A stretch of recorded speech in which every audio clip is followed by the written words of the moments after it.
Hello friends, welcome to the farm. Today I'm going to propagate 6 different types of plants.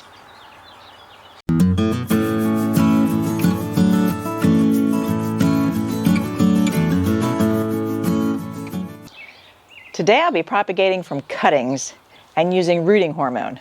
Some I just want more plants, some I really need to get more plants. So I'm going to do a bunch and hope for the best. One of the first things I have to propagate is lavender, unfortunately. I've had this now for 5 years. The first 4 winters, it went through the winter just fine, no problem. This winter must have been a little too cold and windy. I was down below 0 for quite a while, and it just did not make it. Well, we had that one stretch, it was -10. Yeah, which it doesn't usually get around here. No. So I'm going to try to take what's left and propagate it and start over with a new lavender bed. I'm bummed because I love my lavender, but I'm determined to keep something going. So the ones that have little bits of life, I'm going to try to snip off some pieces. And I want to get, you know, a little bit. You try to get new growth that isn't real woody or anything, but then I'll show you what I'm going to do with it. Just snip off a little 2 or 3 inch piece, and we're going to try to propagate these babies and get some new lavender plants. That was a real bummer day when I realized these were not coming back to life. And you know what was great about that bed? It was so thick that no weeds could grow through it. As you can tell, it was full of lavender. Oh. I mean, tons of it. Yeah. And we harvested a ton of lavender from it. But this year probably won't be a lot of lavender. So let me show you what I do with these little cuttings now. Okay, so I have a piece about that size. I'm going to strip all the leaves off the bottom. And you don't want them flowering. This guy is just starting to put on a little flower, so I'm going to cut the very tips of that off. You end up with a stem with lots of little nodes. I'm going to dip it in the rooting hormone, and I have some special soil. I took coconut coir, a little bit of perlite, and a little bit of sand. So it's a very porous, nice mixture for starting propagation things. And I already put some pre-drug holes with a skewer. And I'm just going to stick it in the hole and firm the soil around it. And I'm going to do that over and over and over until I have a whole tray, well, part of a tray of lavender, as many as I can get off what I have. So wish me luck, because I want lavender. Question, why is that flag next to you there? Where'd that come from? I planted here. I put these all over the place. They're just one of the most beautiful flowers. Yeah. And there was a bunch here at the farm when we bought the farm, and I just keep dividing them and putting them here. There's all different colors. Purple, late purple, dark purple, peach, yellow, yellow and white, white. So I love irises.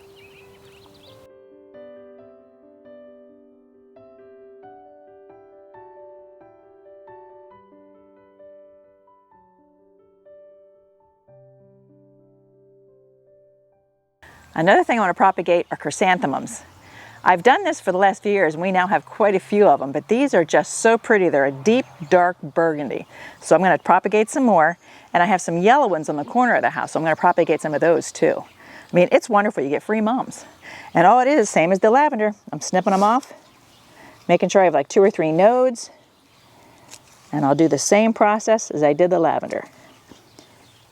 And I actually need to come through here then and Chelsea chop these mums, so they don't get so long and leggy. And all Chelsea chop is cutting it back like half, so it branches out instead of being these big long leggy mums that fall over.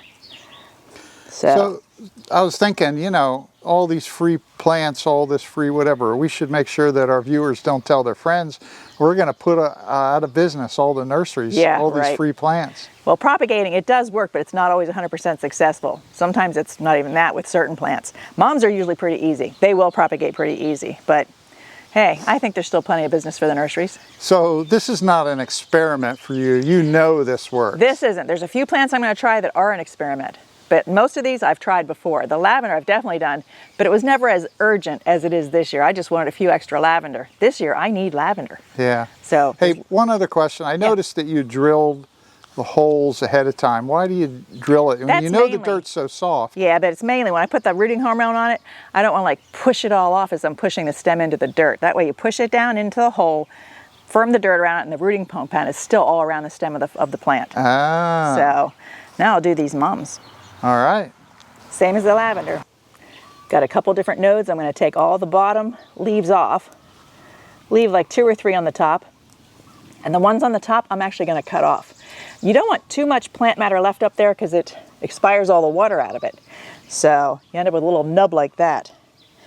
And then I will, same thing, dip it in the rooting hormone, put it in the pre-drilled hole, and firm the dirt. Voila, new mom plant probably.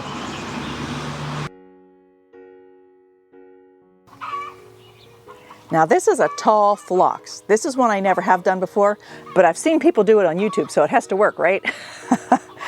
It's just so pretty. Beautiful hot pink blooms almost all summer. So just take the top couple inches so you get like 2 nodes or 3 nodes and do the same thing. Your chickens are talking to you. They must be laying eggs right now because they're noisy. So I'll show you what I do with these. It's the same thing. Now when I say nodes, it has so many nodes. A node is anywhere a leaf is coming out. So you take the leaf off and there's like an open node. And that is usually where the roots will come out, from a node. And I'm going to take all the big leaves off this little Freddy and just take some leaves off the top. And again, a little nub. I'll put it in the rooting hormone, put it in the ground. And hopefully I'll get a bunch of tall pink phlox. We'll see. This is an experiment. Now the next thing I'm going to do is Sedum, and that's another new one I've never done. And I have 2 colors of Sedum, the regular Autumn Joy, the real dark kind of rust color ones, but these I'm pretty sure are pink. So if I could get more of the pink ones going, that would be great. And I usually divide Sedum by just chopping them in half and multiplying that way, but I kind of want to see if this works. Plus I don't have very many pink ones to chop in half. So I'm just going to see if I can get some this way. And it's the same thing. Nip off some tips.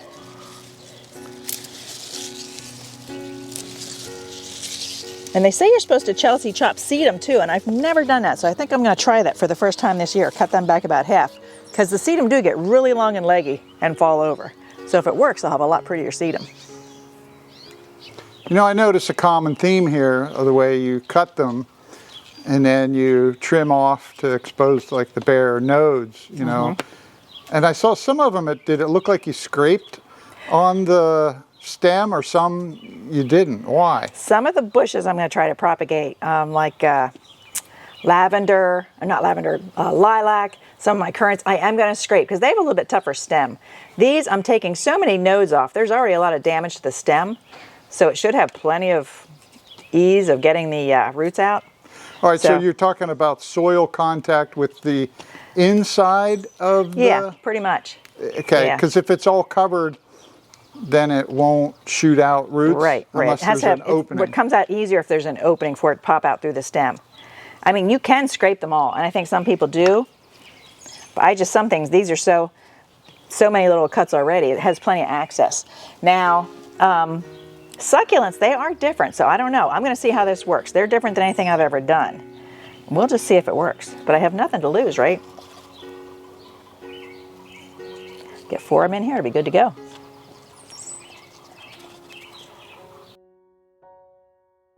Next I'm going to do lilac, and I did propagate some lilac last year, and I have a beautiful tiny little lilac bush out by the compost. So I got some of my light purple and my white. This is a darker purple. I want to see if I can get some of those going. They're really pretty, and they bloom later than the other ones. The other ones are all done, and this is just now blooming. So. Okay, question. So it's the middle of May. Yes. Is there a better time of year to do propagation than others? It's when they're putting out tons of growth. And right now you can see lilacs are just exploding. Well, everything's exploding. So while it's actually naturally growing a bunch, you're going to jump on the bandwagon and take the advantage. So does that mean there's a hormone or something going on in the plant? Some hormone, yeah, I guess. Growth hormone. Whoops. Don't want to lose him. So I'll get these nipped back, and I am going to scrape the stem of these. I'll show you how to do it. Okay. So I start off just like the other things, take off the bottom leaves, kind of take some off the top leaves so they're not losing too much moisture through the top. And then when I get all that done, I'm going to scrape the stem just a little bit. So your garden mobile is your perfect workstation here. Yeah, I'm in the shade. It's kind of nice. But it is very handy. This golf cart is invaluable on the farm. Well, it's not a golf cart, it's a garden cart. Yeah, true. Ex-golf cart. But it works amazingly for me. It saves me so much time going back and forth to the tunnel, to the garden, to whatever. And just, it really is handy. Plus you have your tools with you all the time. Yes, I do. I have everything I need right here. Well, except for me, of course. Yeah, well, of course. But you're here today. Okay, so I have all the leaves trimmed off. And I cut the top leaves back a little bit. All I'm going to do is take the edge of my clippers and just kind of scrape it down the stem. It just takes a wee little bit of the skin off the stem. So there's more of the stem exposed for the brooding hormone. And it's direct soil contact inside the plant. Okay. You don't want to do it too hard, you'll break the stem right off, which I did earlier. So just roughly, just kind of lightly scar it up a little bit. So this is not an experiment for you. You've done this before. I've done these. And it's not 100% success. A lot of them didn't make it, but I had enough made that I got a brand new lilac out of it. So it's worth a shot. Now, so some of the other ones are a very high success ratio. Yes, yes. Currants and Jostaberries, which I'm going to do next, they are a very high success rate. Okay. Now see, he's too long for my pot, so I'm going to take him back a little bit. And I am breaking the rules by dipping my things right in the rooting hormone. They say don't, you know, you should have it in a separate container, but I'm probably going to use all this up today, so I'm not too worried about it. Plus, I don't always follow rules. All right, so if you were just going to do 10 or 12 of them. I would put some out in another container and dip it in that. Okay. But since I'm doing a ton in one day, I'm going to use, he's going to be too long too. I'm going to use most of it today. There might be a wee little bit left till the end of the day, but probably not a lot. Okay, so how long, when are we going to be able to see the success of all of these? It'll be a while. I mean, in a month I'll know somewhat if they're going to make it, but it takes a long time for the roots to really start going and then to fill out enough before you actually start taking them out of the pots. So I will bring you along and keep you posted on how they're doing. And probably about 2.5 months from now, I'll be potting the ones that lived up into bigger pots. So in other words, the viewers should watch every one of our videos until then to make sure they don't miss it. Stay tuned. But it'll be interesting. Now I'm going to go do currants and Jostaberries. They're pretty much a sure thing.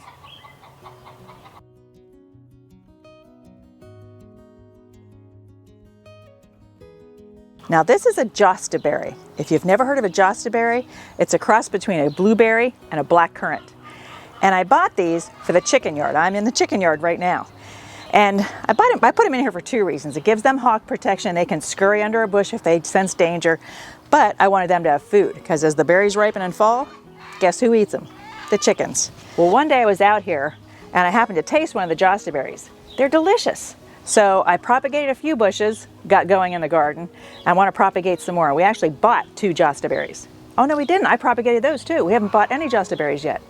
I have 2 big Jostaberries I propagated and 2 small ones. And now I hope to get a lot more. I'll probably put some in here for the chickens, but some of them are from us. And these are almost a sure thing. They almost all propagate. These and currants. And if you come in here and look, you can see they already have berries on. The chickens are going to be getting some Jostaberries. Looks like some action going on in the field here. This is all brand new across. Yes. That's where the nut trees are going to be. Some, what are you planting in there? Chestnuts, hazelnuts, pecans. Yeah, a lot of hazelnuts so far, but pecans are going in. And the parts that's plowed up, we're going to have some sunflowers and then a whole field probably of buckwheat and possibly some wheat too. We're not sure about that.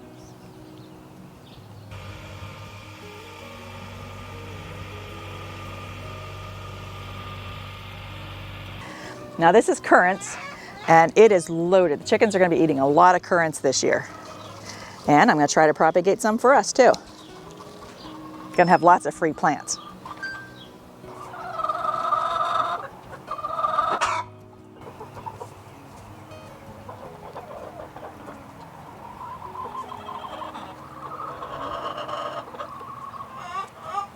The last thing I'm going to propagate are limelight hydrangeas. And I have done them before. These, if you've never seen limelight, they're a beautiful bush. Now the procedure, would that be the same regardless of what kind of hydrangea? That's a good question. I think probably, but I don't really grow any other kind. These are the kind I grow. So, and I don't take too many off the front because I want the flowers to still come on there. So I take them kind of off the sides and the back so I don't take too many flowers off. But it hasn't even set buds yet, so it should be is the loaded with process the flowers. same the whole way through? What's that? The process is the same The as same. what you've done? Cut them, take the bottom leaves off, cut the top leaves a little shorter, scratch the stem. You do scrape the stems on these. Yeah, all the bushes, the lilac, the Jostaberry, the currant, these got, yeah, I will scrape the stems just a little bit. Bushes are probably a little harder than most other flowers, so I'll give them a shot, see what happens. Okay, so now you have them all in the soil. Where do you put them to let them grow? I keep them somewhere. I'll put a humidity dome on them so the moisture stays in there, and you want to keep them pretty moist, not soggy, but moist. And I will keep them out of direct sunshine. A little bit of indirect sun is good, but you don't want them sitting in the sun and baking or they'll just croak. All right, so one of those plastic domes, but doesn't that make it bake, or do you put... If it was in direct sunshine, it would make it bake, but it's not going to be in direct sunshine, so it won't. Okay, all right. Last year I had the wagon out by the tunnel. I kept it under the wagon. I'm not sure exactly where I'm going to keep them this year. I have to think about that. Where's the best place to keep them? Because last year I had them under the wagon by the tunnel, and the wind came along and just blew everything to bits, blew the covers off. So I have to figure out where's a safe place for my little babies. Can you put them in the tunnel? It might get too hot in there though. Okay. See, I can what I might do is put shade cloth over the humidity dome. Okay. But I still want it in like somewhere it's mostly shady. I have to think about that. I'll have to find just the right place. Under a tree, maybe. So I think I have 3 trays between the lilac, all the other plants, the bushes. I think I have 3 trays of little baby propagations to try to keep alive. And cross my fingers that they actually multiply and root. Well, this is just our secret. We won't tell any of our friends. Well, yeah, You're going to put all your nursery people out of business, I'm telling you. Yeah. Well, it's not easy to do. I mean, there's no guarantee they're all going to root. So sometimes, you know, you fail, and a lot of the lilac will probably die. Some of the hydrangea will die, but as long as you get some that make it, that's why I have 4 in each pot. I figure I give myself, you know, more shots. Plus, if they all grow in one pot, you already have a nice bushy little bush. So we'll see. Okay.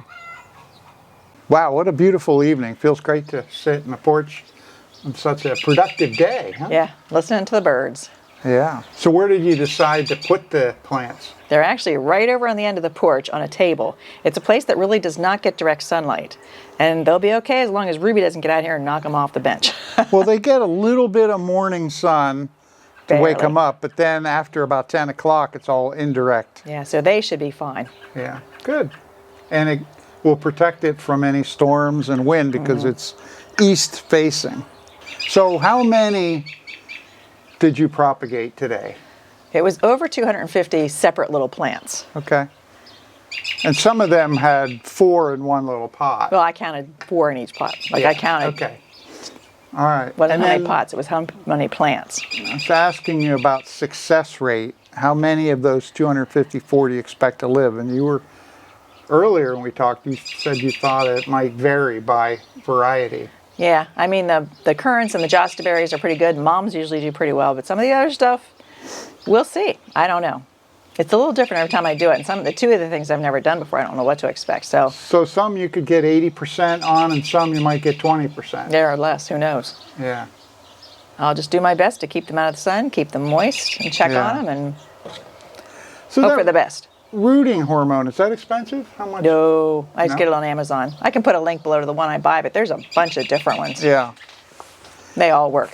And have you tested the effectiveness of the hormone? No, I haven't done any tests. Okay. But the pros say that you need it. You get better results. Huh? Yeah, apparently. Okay. I figure I'm doing that many plants, I'm going to give it every shot I can, the best shot. Okay, so if there's 254, and let's say half of them live, what are you going to do with That's being 125? 125.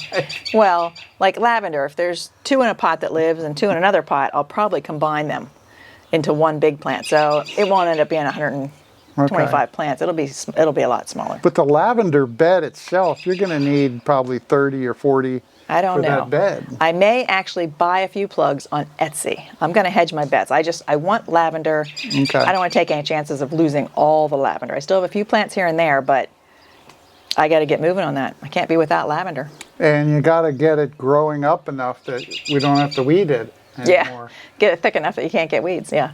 But lavender, isn't that like a high desert or a desert kind of plant? Yeah, it is. So no wonder it didn't handle 10 the below minus zero, 10. 10 below Yeah. zero. You know, that reminds me, we have a farm around here that has quite a bit of it. I need to drive by and see how theirs made out. Yeah. Now, next year, I think, in preparation, I didn't do anything because the other years it was fine. But next year, I think I'll probably put mulch all around it, and we're going to put a wind block from the direction the wind usually comes from in the winter. You had lavender in other places around the farm, and they all got hit. Well, yeah, but some that were more protected. Like one was right up against the tunnel. It just sprung up, I guess, from seed or something. It was okay. Some that were really protected. My daughter had 3 plants that are right in a little alcove of her house, really protected, and they're fine. That's where I got some of the starts from, too. Okay. So, yeah, it depends where it was. So we'll just have to protect it and pamper it a little bit. But all of our other plants made out okay, didn't they? Well, the raspberries got hit a little bit. Oh, that's right. Red raspberries and black raspberries. Some of those are not alive. Some of the canes. The blackberries look pretty good. But so do you think the roots and the crowns are okay? Well, some don't show any life. I'm going to let them go for this season. And like red raspberries, they'll be shooting up little runners here and there. So I'll be able to replace those pretty easily. Okay. But yeah, it must have been a really hard winter. Yeah. Well, you have to feel pretty good about where you're at right now. I do.